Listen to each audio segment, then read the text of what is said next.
পুজো আসতে হাতে গোনা কয়েকটা দিন বাকি। এই সময় সবাই ব্যস্ত শপিং নিয়ে। শুধু নিজেকেই নয়, একে অপরকে উপহার আদান প্রদানের মধ্যে নিহিত থাকে ভালোবাসা। উৎসবের রঙের মধ্যেও লুকিয়ে আছে ভালোবাসার বীজ। দুর্গাপুজো শুধু বাঙালির উৎসব নয়, একটা ইমোশনও। জীবনের সব তিক্ততা মলিনতা ভুলে কটা দিন সবাই মেতে থাকে খাওয়া দাওয়া আনন্দে। উৎসব মানেই কি শুধু শপিং আর খাওয়া দাওয়া? টুকটাক প্রেমও হয়ে যায় এই সময়।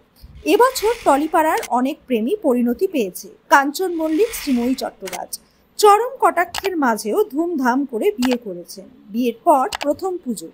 কি প্ল্যান তাদের? শুটিং সামলে শপিং করেছেন শ্রীময়ী।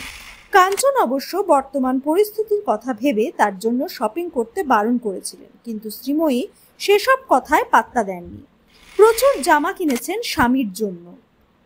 বিয়ে উপলক্ষে অনেক ধুতি পাঞ্জাবি জমানো আছে, তাই shirt, T shirt, jeans, hoodie এসবই কিনেছেন তিনি।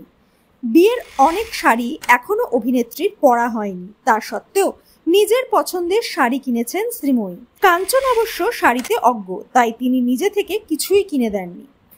প্রেম পর্বে একসাথে ঠাকুর দেখতে পেরোননি, তবে সেই আশাও এবছর পূরণ করবেন তারা।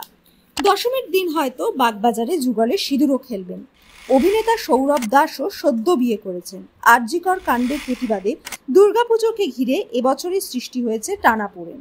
অনেকেই উৎসবে না বলছেন, আবার কারো মতে পুজো হলেও উৎসব করবেন না। অভিনেতা কি করবেন? তিনি বলেন, কে উৎসবে সামিল হবে আর কে হবে না সেটা তার ব্যক্তিগত বিষয়। আমারও তাই, যার ইচ্ছে হবে সে উৎসব করবে। অভিনেত্রী সুদীপ্তা ব্যানার্জির বাবা এবছর পুজোয় নেই। আগের বছর বাবা অসুস্থ ছিলেন, এই সময় হাসপাতালে ভর্তি ছিলেন। বাবা নেই, এটাই প্রথম বছর।